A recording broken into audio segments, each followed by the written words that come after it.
女人一觉醒来，发现了一件可怕的事，自己正身处警局中，面前还摆放了一副银手镯。一个自称是警察的女人告诉她，现在已经是凌晨4点。女警指控卡门凌晨2点醉酒驾车，撞下了中央隔离带，且前保险杠沾有血迹。警方怀疑卡门撞到了人，因此要将她暂时拘留，等待查验结果。所有女警拿出了卡门随身携带的药品，怀疑她开车时嗑嗨了。卡门却不肯承认此事，他最后的记忆仍停留在酒吧小酌的画面。卡门坚称自己不会醉驾，甚至想拿钱摆平麻烦，女警却无情地拒绝了。对方坚持要等待毒理报告出来，卡门非常慌乱，便想借口上厕所跑路。当他刚攀上卫生间的窗户，就遭到了警探艾弗里敲门催促。卡门只得被迫放弃逃跑计划。他准备走出来时，发现自己手上沾了未干的油漆，于是便想打开水龙头清洗，却发现里面根本没有水。卡门只能随意地擦拭了一下，走出了厕所。艾弗里招呼了卡门，一顿飞抢甜甜圈后，当着他的面将手枪锁进了抽屉中。在艾弗里的引导下，卡门注视了监控中的画面，女警正在和目击证人罗伯特谈话。卡门的脑海中也回忆起他拜托酒保和罗伯特搭讪的画面。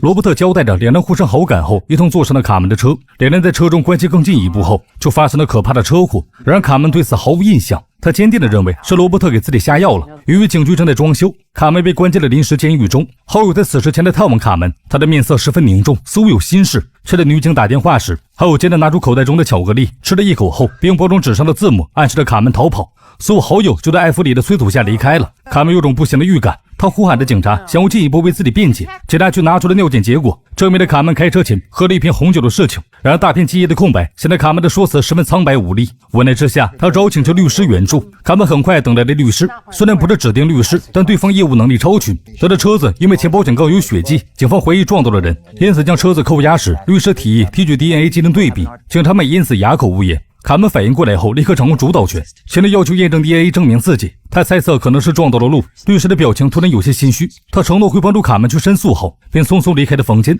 艾弗里去送律师后，女警便将卡门重新关进了监狱中。随着监狱中一个疯子发生了暴动，将一个女孩殴打至昏迷。女警见状打开牢门想要制止，不料反被疯子勒住了咽喉。卡门看着眼前发生的一幕，有些手足无措时，女警用最后一丝力气啃住了卡门捡起地上的手枪，对着疯子射击。卡门鼓起勇气射出了一枪后，却意外射杀了女警。艾弗里闻声赶来后，发现自己的搭档已经倒在了血泊之中。艾弗里看着一旁呆愣的卡门，立刻意识到是他干的好事，于是艾弗里快速地没收了枪，将卡门带到了审讯室中对峙。卡门想要辩解，却也意识到自己因为酒驾被拘留，又误杀了警察，他会遭到终身监禁，且不能假释。为了自由，卡门做了一个艰难的决定，用100万美元贿赂艾弗里放了自己。艾弗里听后果然心动了，他转过身来，为了赚取更多的钱，艾弗里担心卡门欺骗自己为借口，只得转身做事离开。卡门立刻追缴到120万，并承诺会支付现金。艾弗里这才露出了满意的笑容，最后直接坐地起价向卡门索要200万。卡门为难地表示这是他全部的财产。最终卡门为了自己的自由答应了这笔交易。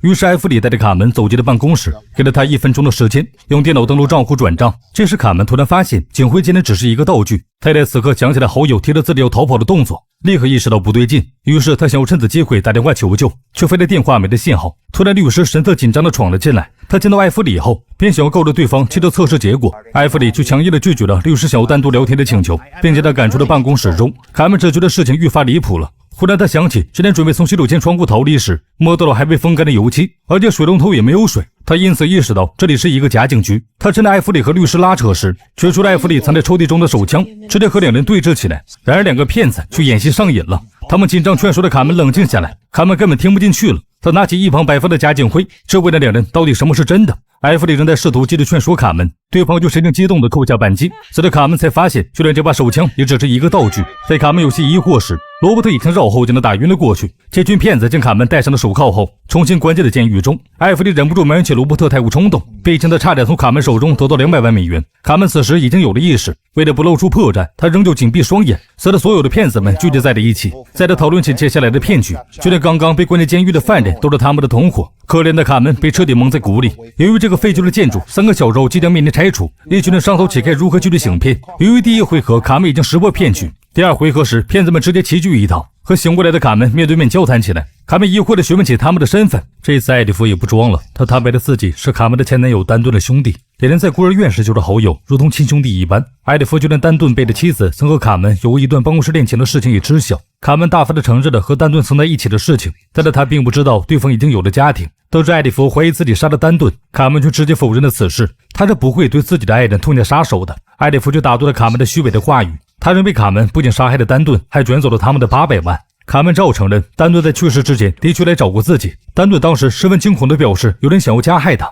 丹顿托付给了卡门一把钥匙，便匆忙地离开了。卡门用这把钥匙打开相应的储物柜后，发现里面全是现金。他清点了一下，发现一共是200万。令卡门没想到的是，第二天就传来了丹顿的死讯。丹顿生前也表示过，自己正在被一个亲近的人加害。结束回忆后，卡门想要息事宁人，准备将自己收下的200万转给艾弗里等人。艾弗里却不依不饶，他清楚了丹顿的账户中有着800万的财产。卡门却否认了自己独吞的事情，他猜测剩下的财产可能和丹顿一起被火焰吞噬掉了。其他的同伴却一同变了脸色，得知丹顿拿了不该拿的钱便被火烧死，这让其他人想起了恶魔伊万的传说，他对于背叛自己的人就是放火将其烧死，并留下警告。其他被请来演戏的演员因此产生了动摇之心。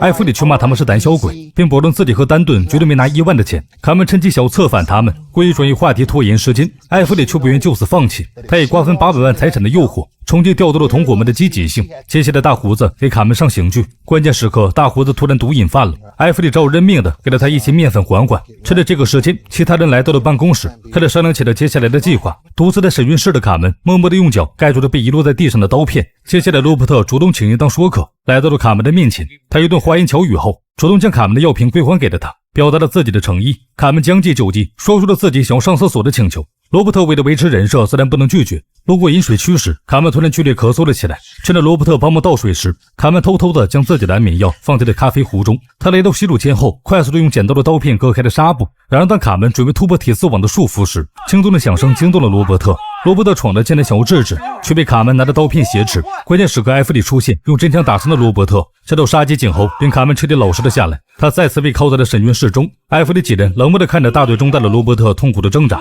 最终他失血过多而亡。这意味着瓜分财产的人少了一位。卡曼通过门缝观察到罗伯特的惨状，主动揭穿了艾弗里的阴谋。艾弗里不会允许任何人瓜分财产的，接下来他会一个接着一个将他的同伴们解决掉。本来大家并不当回事，直到可嗨了的大胡子喝了掺了药的咖啡后，呼吸突然变得急速起来，没过一会儿倒地身亡。似乎验证了卡门的话，艾弗里草草地处理了大胡子的尸体后，提议要加快进度。为了逼迫卡门快点转账，叶西的再次对他用上了刑法，一把刀具缓缓地插进了卡门的指甲盖中，随着对方加大力度，指甲盖被整个翘起，露出了血肉模糊的嫩肉。卡门为了加剧几人的矛盾，强行忍下了痛哭，所有的告诉了行刑的小丽一个扎心的真相：她的男友大胡子之所以猝死，是因为艾弗里给的面粉有问题。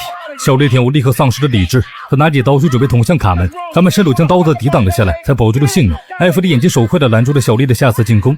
此时他们还需要卡门登陆账号赚钱，于是只能委屈小丽暂时放下仇恨。伪装成女警的丽莎连忙抱着小丽安抚起来，直到艾弗里承诺将大胡子的那份钱也分给小丽，这才将她成功安抚。突然门外传来了敲门声，艾弗里示意大家保持安静后，打开门查看，原来是有相关人员过来提醒这里的人距离拆除建筑只能下的1个小时。艾弗里为了加快进度，卡门的闺蜜也被带了过来。艾弗里拿出一张照片，质问上面的孩子是谁。由于卡门太过狡猾，艾弗里直接开枪打伤了闺蜜的大腿。见对方还想下死手时，丽莎就看不下去了，她推开了艾弗里后，抱着孩子的照片分析起来。通过孩子的肤色和发色看，他显然是卡门和丹顿的儿子。由于丹顿突然死亡，卡门因此抛弃了儿子，所和领养弃婴的女人当起了闺蜜。艾弗里立刻意识到孩子就是他手中最大的筹码，于是他决定用孩子的安危威胁卡门交出钱财。受伤的闺蜜被丽莎安置到了大胡子的尸体旁。小丽见到又出现了一个受伤的人后，内心已经逐渐开始相信卡门的话，认为艾弗里准备将他们逐个解决，于是他决定反抗。小丽想去抢律师手里的枪反抗，却因为男女体力悬殊，被律师反手推倒后，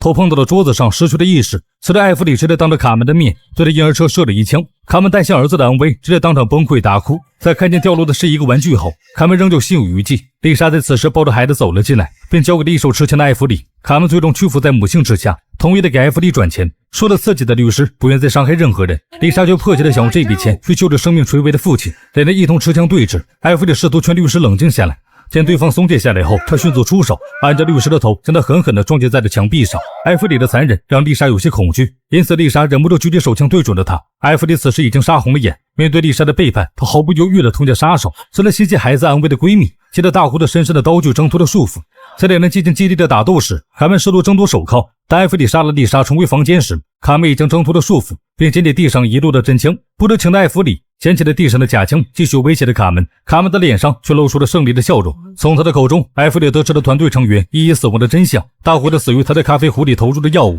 罗伯特大腿中弹并不严重，是卡门趁机将他的大腿扩大了伤口。大势已去的艾弗里愤怒地对着卡门开枪，才发现手中的是道具。